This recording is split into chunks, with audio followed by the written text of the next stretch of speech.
evening, ladies and gentlemen, and welcome to another amazing episode of House and Home. As usual, we're your hosts. I'm Godfrey. And I'm Teresa. As usual, Godfrey and I are so excited to have your company.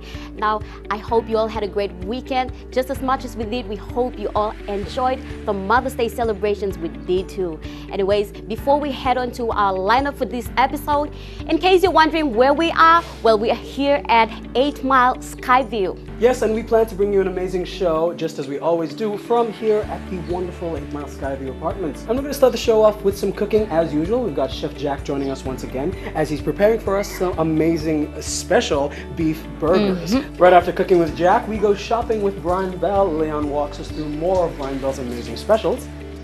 We also have another feature story by the Smart P&G, followed by BSP, and then we have Taubmans, and we have Tech People. Yes, that's right, Teresa. We finish up the show with Tech People as Telecom joins us once again, and I walk all of us through one of their more business-oriented products, but it's still quite interesting, actually. So without further ado, let's jump straight on to the episode. Here's Chef Jack teaching us how to make cheese-stuffed beef patties. Wow. Yes, that sounds as delicious. That tastes as delicious as it sounds, pardon me. So let's take a look at how it's done.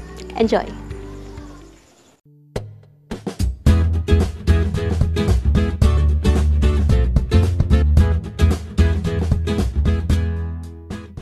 Hello everyone and welcome to Cooking with Jack. Today we are up at my friend's house, Sylvester, up at Skyview, and we're going to be doing some outdoor cooking. As you can see, he has here built a nice deck and a beautiful barbecue area.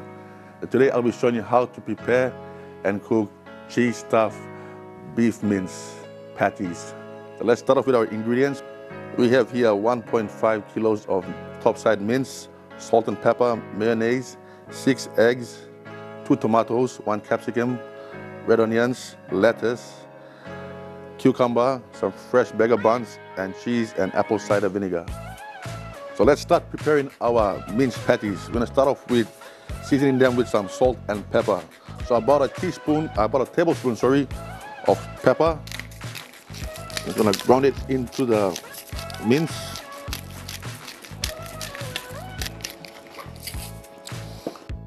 And about a tablespoon of salt. Make sure your hands are clean and start rubbing all the seasoning into the mince. I'm using topside mince because of the quality of the mince. It doesn't contain a lot of fat in it and tastes better when it's cooked. So make sure to get all the seasoning into the mince. So in that case, you don't have to add seasoning when you finish cooking your mince patties.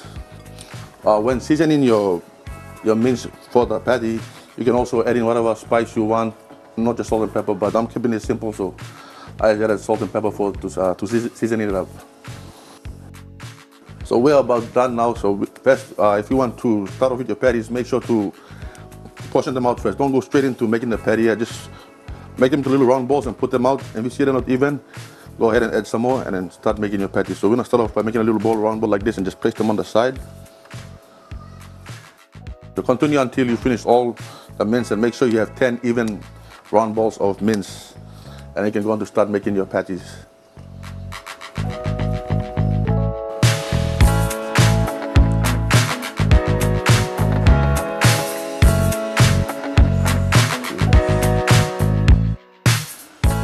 So we've evenly portioned out our mince. Now it's time to cut up our cheese. So cut them into 10 little squares.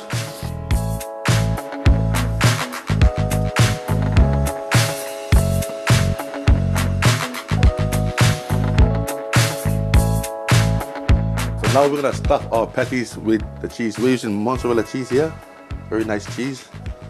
So what we're gonna do, we're gonna place our patty here and use your finger to just poke a well in the middle or a hole.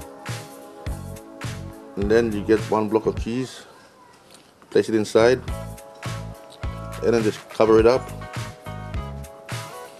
Shape it up again. Use your palm to just flatten it out like this. There you have it, we have 1 patty done already. Let's go on with the rest.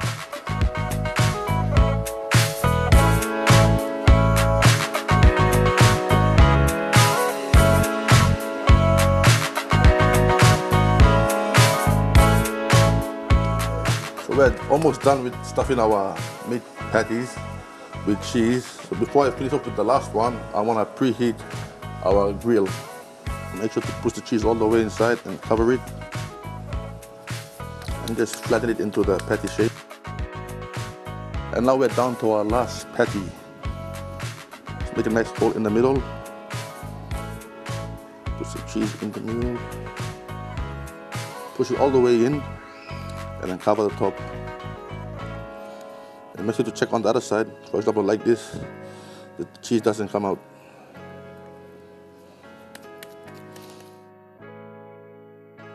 Well, that's about it. Now our patties are ready for the grill. Let's put this one here. But before I put them on, I'm gonna brush them on both sides with some oil. So use a pastry brush. There's a nice brush on the outside.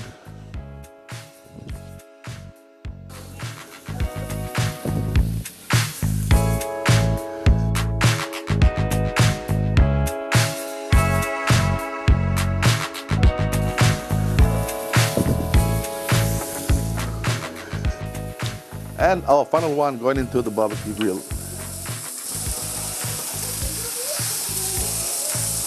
So we're just gonna give that at least 4 to 6 minutes on each side and then flip it over. It should be done by then.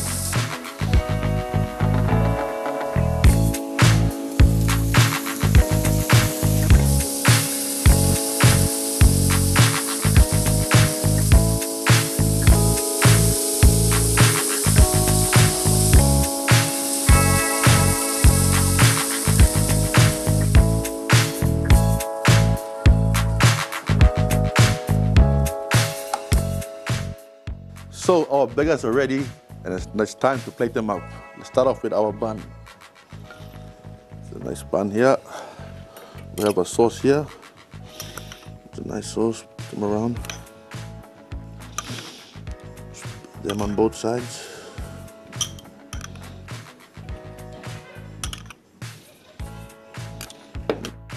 So let's go with our sauce, and then let's put some lettuce.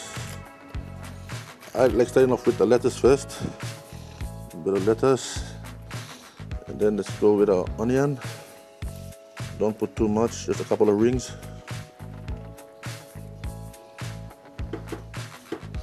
And then our patty with all the cheese. 1 egg sunny side up. And then our tomato. Cucumber,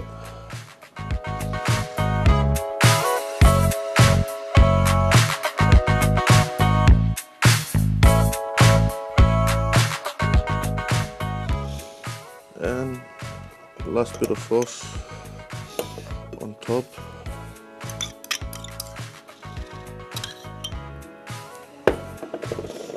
Spread it out, and there you go. And there you have it, cheese stuffed minced patty burgers. I hope you learned a thing or two tonight, and see you next time on Cooking with Jack.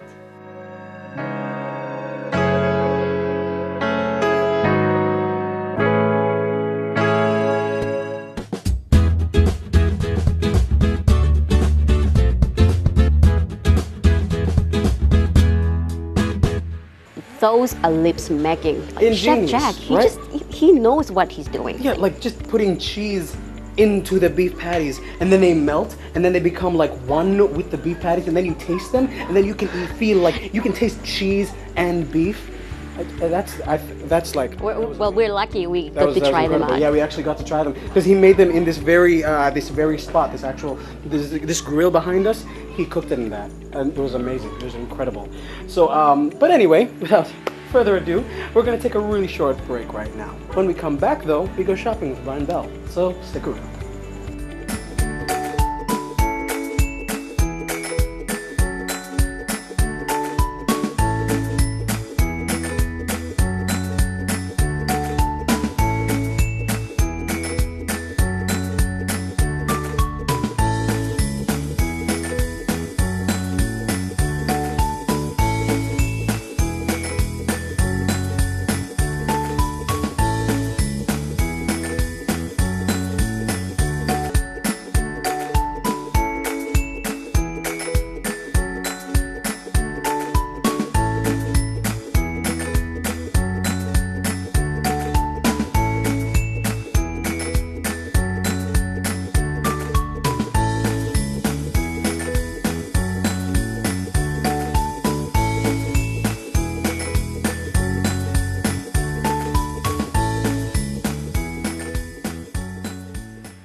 welcome back to the show, everyone. Now we have Leon to showcase some amazing specials that are on the shelves at the Brian Bell Home Center. I can't wait to check them out. Now let's get straight into it.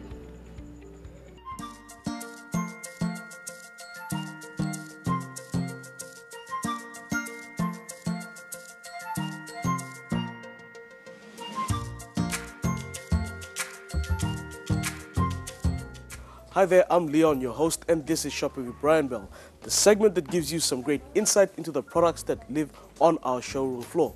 One of them being our range of cooktops. Now they can be either electrical or gas. So in this segment I'll show you the benefits of getting a cooktop and why cooktops can cook your next meal for you. So let's go and take a look. There are many quality stoves and cooktops from well-known white goods manufacturers like Fisher & Paykel, Chef, and Westinghouse that we have available here at Brian Bell. We stock, sell, and service these stoves and cooktops with genuine parts for both electric and gas. Now, if you don't know what a cooktop is, well, let me explain. A cooktop is generally a cooking unit with just the burners, whether it's electric or gas. See, a cooktop is like a stove, but it also comes in electric and gas. Now these cooktops are perfect to fit into your kitchen, perfectly giving you that professional look, like this here, for example, Westinghouse electric cooktop. It isn't like the stoves, but rather just the burner part of the stove where your pots and pans go on to do all your cooking. It provides all the same benefits of the burners while cooking, with the added bonus of the ease of cleaning. Now we take a look at this Fisher & Paykel 4-burner gas cooktop, like the previous product, but the previous product was electric. This is also a 4-burner in gas. This is perfect because it fits flush onto your work surface in the kitchen, and it gives it that simple yet elegant look, and it makes your kitchen look professional. Unlike stoves, these appliances do not come with an oven. An oven is bought separately and mounted in the kitchen to accompany your cooktop. There is also a range of ovens in different size capacities and different brands. This adds to making your kitchen look professional and ready to prepare your next meal. Now for the landlords or the new homeowners, these cooktops are perfect to fit flush into your kitchen, and it gives extra value to your property.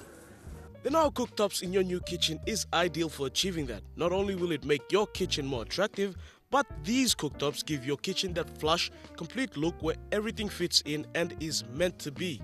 It's elegant and convenient, and an added benefit is the efficiency of cleaning up this appliance, especially if it's electric.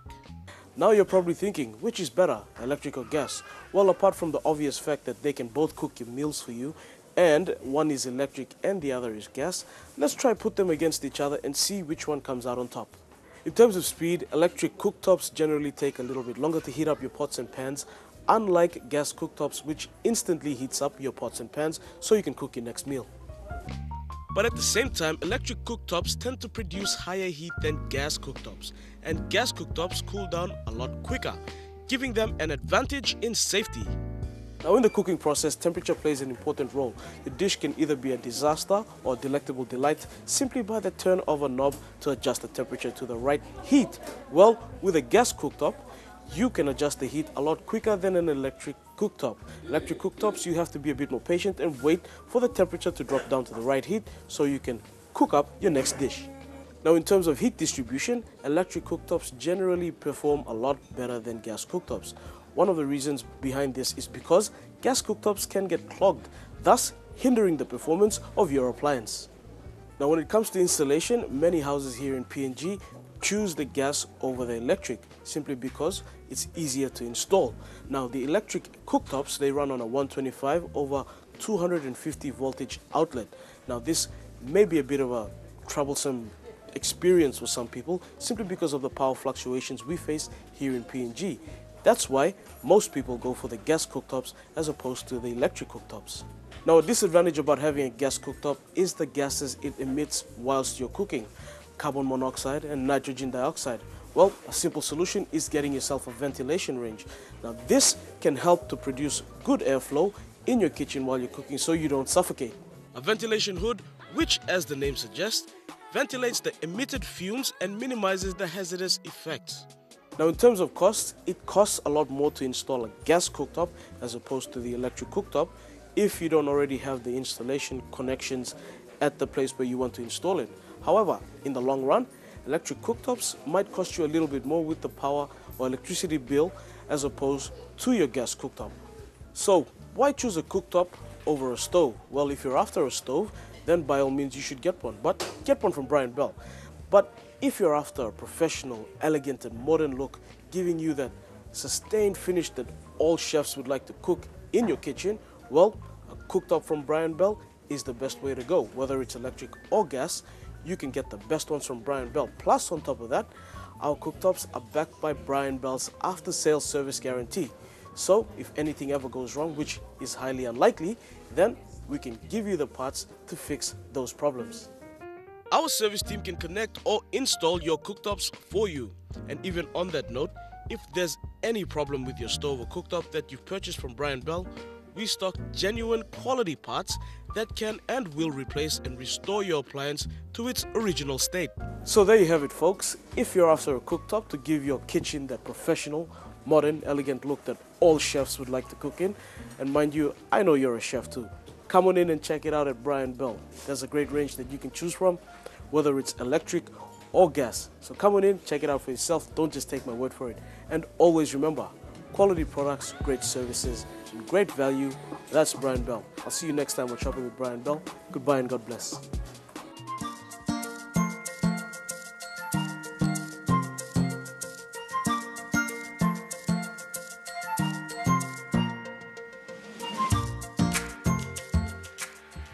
Wow, those specials at Brian Bell just keep getting specialer and specialer, don't they, Teresa? Yep, Godfrey. I mean, like, you know, you have the rice cookers and the singer sewing machines and everything, you name it, like, just special for the mothers. They just get better. And sometimes I actually really like the lunch boxes that they have there, and the mugs, because I've been trying to adult in my life lately, and getting lunch boxes and mugs to take to work with food in them helped me mature myself a lot more. Teresa, what do you usually get? Well, I go for the sewing machine and the overlookers and anything to do with sewing, you know. Yeah, that's awesome. Anyway, we're going to take a really short break right now. When we come back, though, Teresa, remind me again what we have? We have the Swap PNG. It's a feature story. Nice. All right, let's take a look at that when we come back after these messages.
Howdy, ladies and gentlemen, and welcome back to House and Home. So next up on the show, we actually have a feature story for Suave PNG. They're these really cool guys that make jackets and what is it?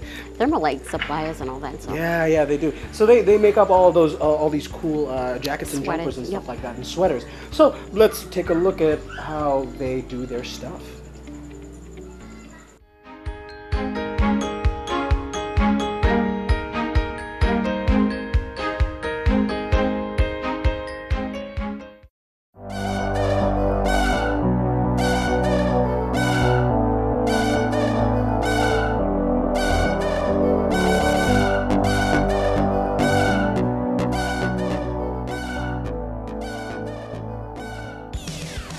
Issac Elijah. I am from Western Province in Milne Bay. I am 22 years old. I am the founder and owner of Suave Apparel. I like to think of myself as a social entrepreneur, and what a social entrepreneur is an entrepreneur that drives change through being social. And the medium or the platform that I've chose to achieve change is through the textile industry. So through my apparel, through the brand, I want to drive change. So this is how I came up with the business name Suave. We were in year 12 and our English teacher walks in and we're doing vocabulary and she writes the word suave on the board, S-U-A-V-E. and everyone in class is pronouncing it suave or suave, and then the teacher says, no, it's pronounced suave, and this is what it means. It means cool, calm, you know, elegant, you know. And so that became a slang in our class, the year 12 class. Hey, keep it suave, or keep it suave, stay suave. That was the you know, catch line on a Friday. Hey guys, have a great weekend and stay suave. So that's sort of running through all of high school. And so when I got out of high school, I was thinking, because a lot of the brand was largely inspired by where I went to high school, I thought, hey, what's a great brand name? And I remember that slang that we used, and I thought, yeah, this might be cool to go with. And yeah, I guess I stuck with it. But I removed the E. If you notice from our logo, it's a S-U-A-V. So because people are pronouncing it suave when it should be pronounced suave. So I just made it easier for people by taking away the E. So it should be easier to pronounce. So that's the history behind the brand name.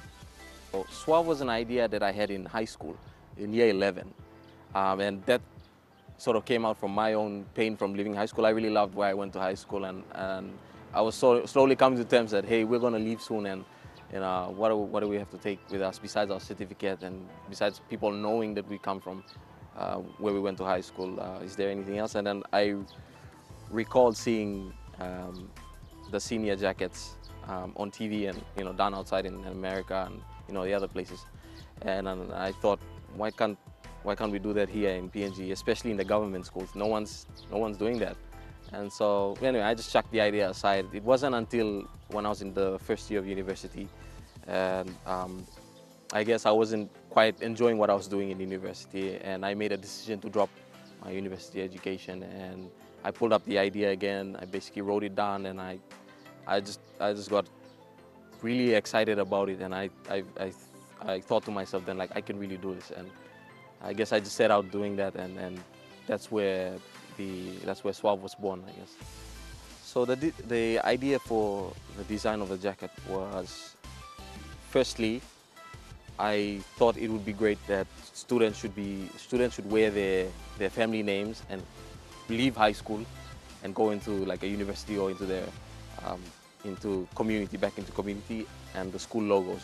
That was the value, and that's where the idea for the design came out. And putting the actual design together, like if you notice on the Jubilee, there's a J in front. That was the easy part. It was the message that I want to get across through the apparel, and then that sort of laid out everything else. This is why I love what I do. It's the people aspect of it. I really, really like interacting with young people, and my line of work allows me to do that frequently from different schools. You know, you meet a variety of young leaders, you know, the shy types, the bullies, you have a whole range of different students, and they come together in alignment with a product they're trying to bring, and they're excited about it, and I like seeing that. I like delivering that value to them and seeing them happy with an end product. But yeah, it's largely to do with being around young people and just being around that energy and helping them. So that's why I guess I'm passionate about what. Suave has been in existence from its ideation stage to date would be about 2 years.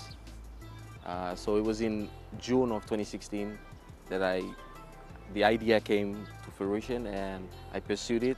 In June of the next year, I registered as a company. So in terms of being a company, it's been almost about 2 years. The plans that I have for Suave in the near future, I'd definitely like to open a storefront to have all our gear and have people come by and place orders or just chill out in our office space. But that's something that I'd really like to do.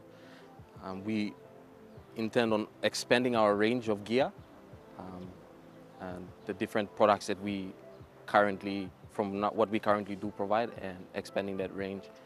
But also venturing not only in Mosby, but through Papua New Guinea and through the Pacific also. So that's the vision that I have. So one of the biggest accomplishments for Suave so far has been signing our first contract with Jubilee Catholic, that has allowed us to basically be in existence in business. So signing that contract was a milestone, and I hope to do that throughout this year with different schools, signing more contracts, and basically being in these favorite moments in Suave was when we actually delivered the product.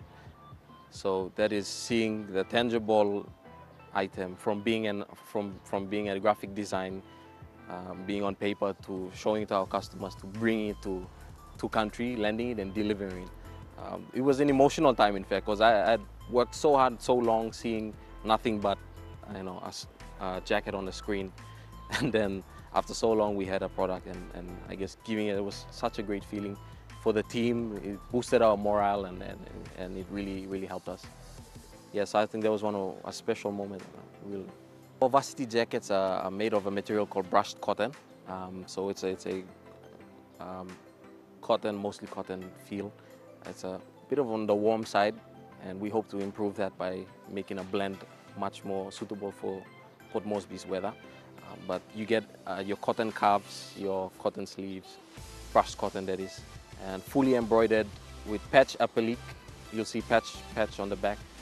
What that basically means is anything that you put on the design never comes off, and we reckon that's our advantage over some of our competitors in the market.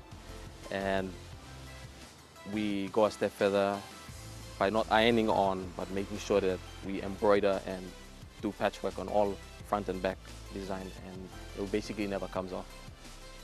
This is the process that we follow when we get a client lead and to production and delivering the product. So we get our leads through our social media platforms mostly. We ask them for their contact details. We create a WhatsApp group, and so it's very personal how we interact with our client on a one-on-one basis through the WhatsApp social media.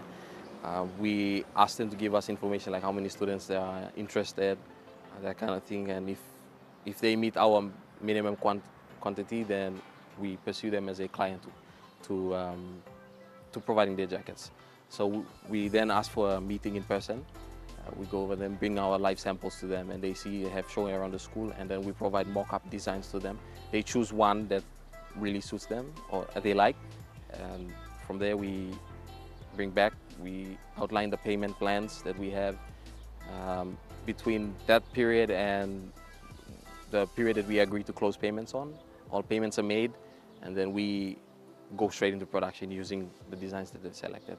Production period is usually between minimum of six weeks to 3 months, depending on the quantity. And so between then, what we aim to achieve with seniors is that they come in the country before they graduate. Right? So we try to push them between the February and July mark. So yeah, that's basically it. If you're interested in contacting us or finding out more information about our products, you can contact us via our information provided on your screen.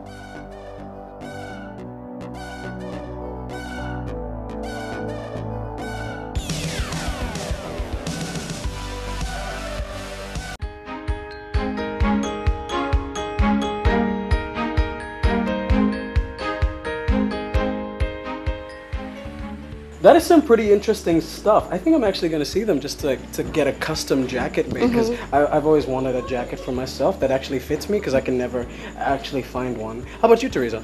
Well, as for me, the weather here is, like I always say, it's sort of like unpredictable, so I'll probably just get one and, you know, use it later. Well, that's awesome, Teresa. Anyway, we're going to take another really short break right now, but when we come back, stick around, because we've got BSP coming on board to talk about their latest services. Stick around, ladies and gentlemen.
Welcome back to the show, everyone. If you just tuned in, this is House and Home. Always a pleasure to have your company.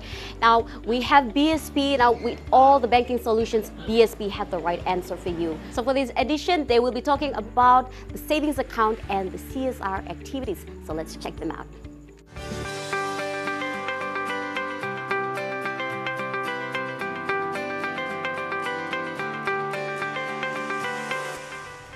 Good evening viewers and welcome to another BSP segment.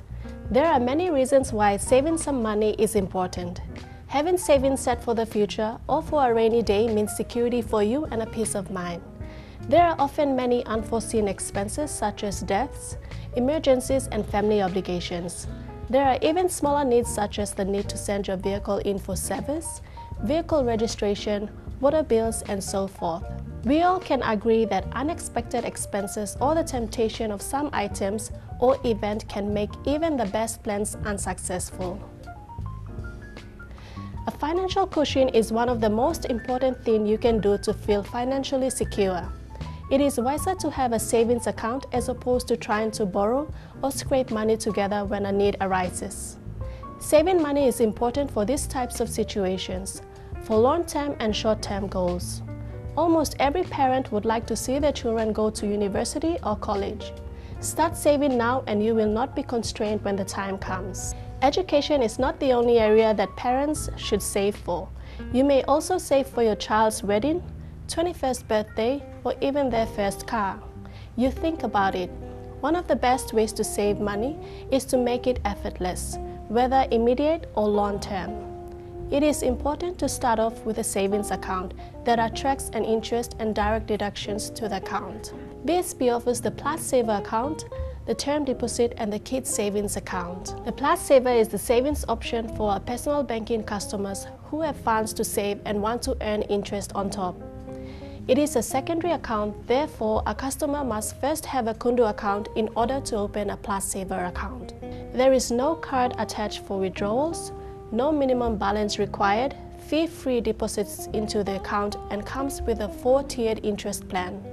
The account can be opened with an initial deposit of only 10 kina. The BSP term deposit is an investment account for customers who want to save for a future goal or for those that have funds and want to gain a higher rate of interest. This product is available to both individuals and business customers. Customers can start investing from a minimum investment amount of 5,000 kina. For amounts that are 100,000 kina or more, interest rates are negotiable. The kids savings account can be opened by a child or by the parent or guardian of a child who is too young or not too confident to open their account.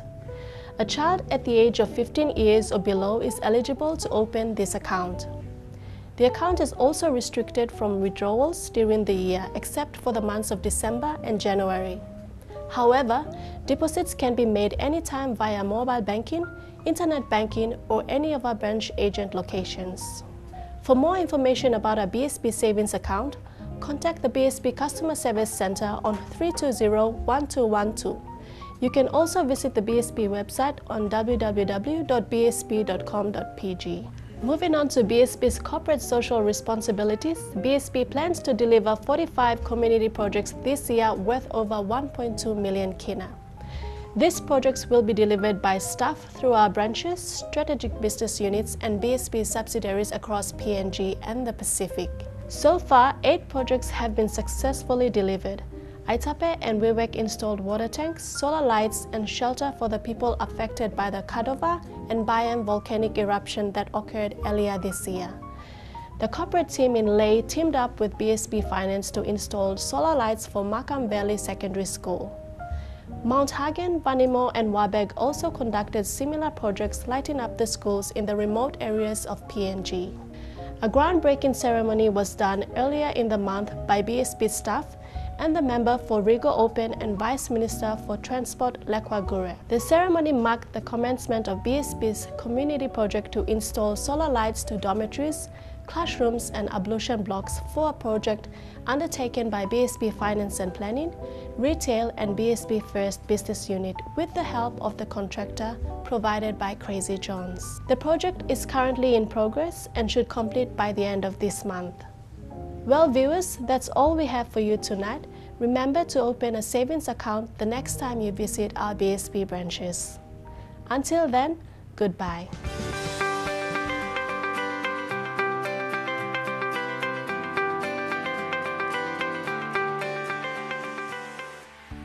Oh, that is so cool. I love it when BSP does all these community projects, Yep. like those solar lights that they set up. I know. That is That was at incredible. the Quikila Secondary School. That is so nice of them. That's why BSP is so cool, guys. Yeah. Anyway, we're going to take another, really short break. When we come back, though, we have Taubmans joining us as they paint something new this time. Stay tuned. Stay tuned.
Good evening, ladies and gentlemen. Welcome back once again to House and Home. So, Teresa, do you like painting? Of course I do. Well, with Taubmans, it's much more easier. So let's check them out. Hello everyone, and welcome to another Taubmans DIY segment. I'm your host and your Taubmans paint expert, Bruno Jerry. Today we are here at the St. John's Ambulance Base here in Port Moresby, located at Taurama. We've heard from our friends that they needed our assistant in painting. We are going to be painting one of their rooms, the interior of their room. Let's go check them and help them get started.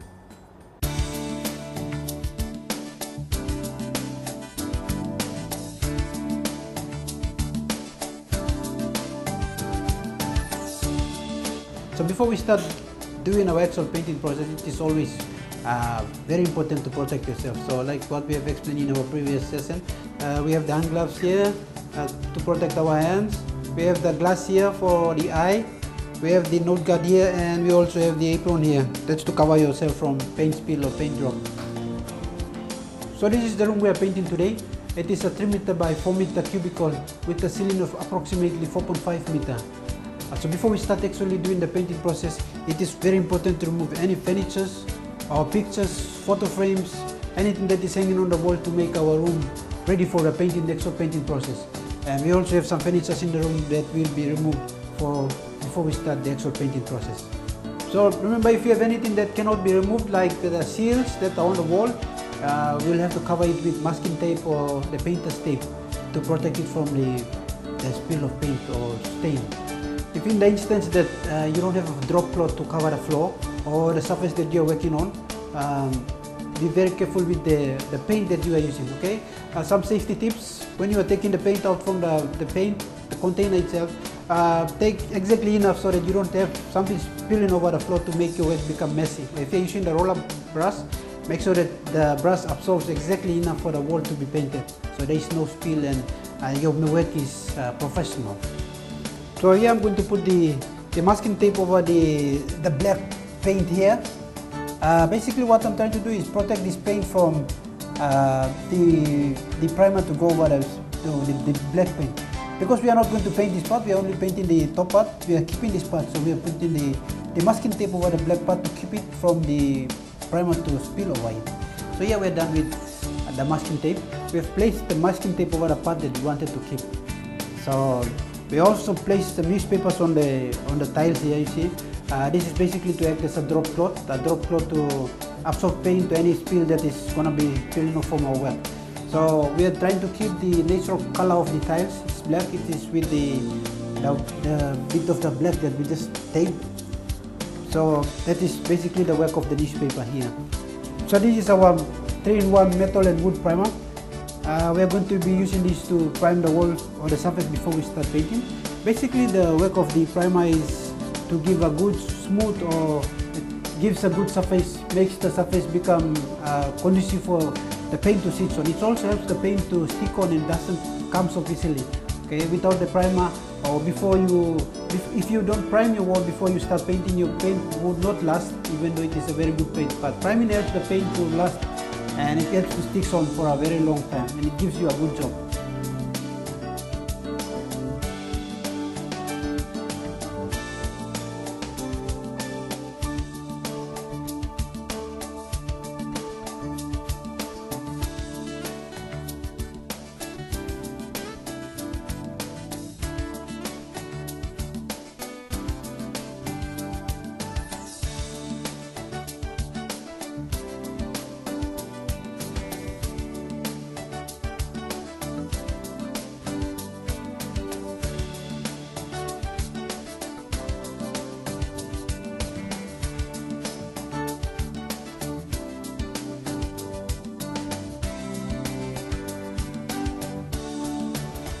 So here I'm using a roller brush to do the priming. Okay, basically the roller brush helps to cover a large surface when painting. So it makes your work fast and efficient. Okay, and it also, the good thing about the roller is it spreads the paint evenly and it covers a much bigger surface. So when you're painting, the brush is also good.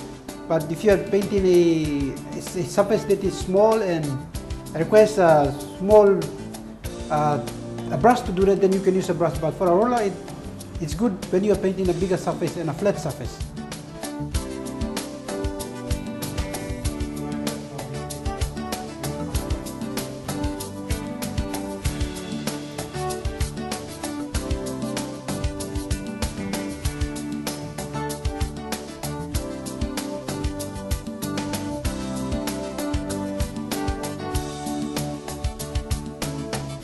So guys, here we are done with our painting here at the Taubmans St. John's Ambulance Base. If you need a painting for your job, why not go down to one of our Taubmans branches across the nation and grab yourself that beautiful paint and start doing your work. For now, I'm your Taubmans paint expert and your host, Bruno Jerry. Join me again for our next Taubmans DIY segment where we get to meet and mingle again. For now, see you. Thank you, Taubmans, for those essential tips on painting. Teresa, I feel like I've learned something amazing. Oh yes, Godfrey, I did too, like some of the awesome tips that you can try out using paints and brush and all that. So anyways, we're going to head out for a quick breather. When we come back, we have Godfrey met with Tech People.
Welcome everyone. Now we have Tech People with Godfrey. Now Godfrey, what is the topic for this week? Well, this week it's actually something a little complicated. It's basically called private automatic branch exchange. Now that's just a really fancy name for what businesses use to keep in contact with each other internally. Like it's how they set up servers and phones inside a business. So you know how we have at our office when we want to call someone like on the other side of the building, we press like 9, then they send that number. Yeah, pretty much. It's basically that. So I actually go in depth to what this is and how it's set up and how telecom plans to help people with it. Awesome. So here's more on it.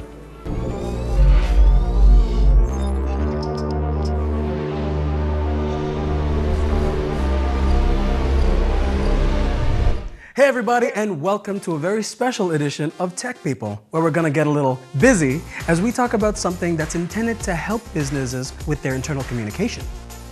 These days, making sure you're connected is one of the most important things that you could want in a world that thrives on sharing information. Messages are passing through almost 24/7, and managing these can be quite the hassle if you don't have the proper equipment and know-how. But it's not just network connections. No, communication in all its forms encompasses internet messaging, texting, and good old-fashioned calling. I mean, honestly, wherever you go, calling's always going to be there. Now this is great news for the productive and the social people of the world, but not so good news for the introverts and the people like me who'd much rather have a screen be between their social interactions. However, putting aside my immature reactions to social convention, calling is really going to be here for a while. So you're going to want to make sure that this method of communication is something that you do not have any issues with. In a large real-life business, you're going to have huge call traffic. Calls going in and out and probably never stopping. So these calls would be extremely important to you. Above all else, making sure you're connected within your business is paramount. This is where people like telecom come in. Telecom provides products that make communication so much easier, especially communication within large entities. So here's how it works. In order for big entities like companies, businesses, and the like to communicate effectively within themselves, it'd be pretty unrealistic to have a separate, dedicated phone line running to each part of the business. I mean, this will allow people within the company to communicate, but at a ridiculous cost. Paying for each and every separate line, that is just crazy and unnecessary. But it'll also be quite unrealistic to have the entire company run on a single line. I mean, you'd be able to process calls, but only one at a time. Cost effective, but at the cost of productivity. So not that as well. So where is the solution here? Where's the single, elegant, divisive solution? Well, I'm glad you asked. What's needed here is basically a form of something called private automated branch exchange. Now, honestly, that's just a really complicated name for something that, at its base, allows for internal communication to happen at the most efficient level. This works by allowing a single access number to provide several lines of contact within and outside of companies. So with a server like this, pretty much any communication made within or outside of a business will be made that much easier, sending calls at just the push of a button. Communication management like this within a company is paramount, especially in larger places. Hundreds of calls go in and out of a company each day, and this server just makes sorting them out easy as. So to help you achieve the solution, enter Telecom PNG.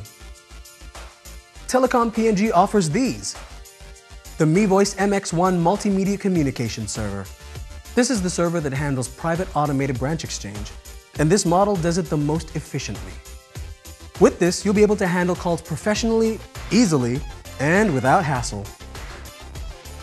So if communication is your issue, then there's only one valid, caring, and respectable option that you can go for. If it's quality, cost-effective, fast, easy, and reliable communication that you're after, then look no further than Telecom PNG. You will not be disappointed. Anyway, folks, that's it for Tech People this week. For more Tech People, keep watching House and Home. See y'all later.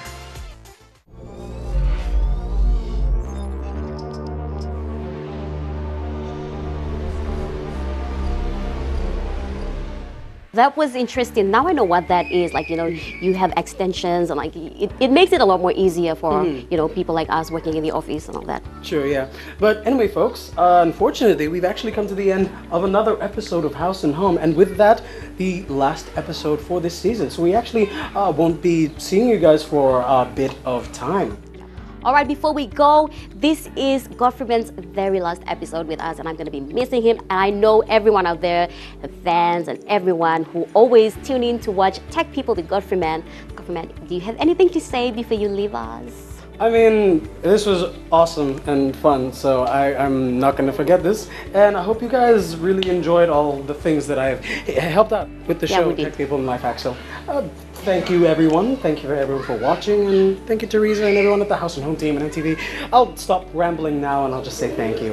And you probably might see me again. But anyway, we'd actually like to thank Sylvester and his family over at 8 Mile for letting us use his barbecue and his deck just to set up our, to present the show for you and to have the cooking over here. So a really huge thank you to him, and yeah.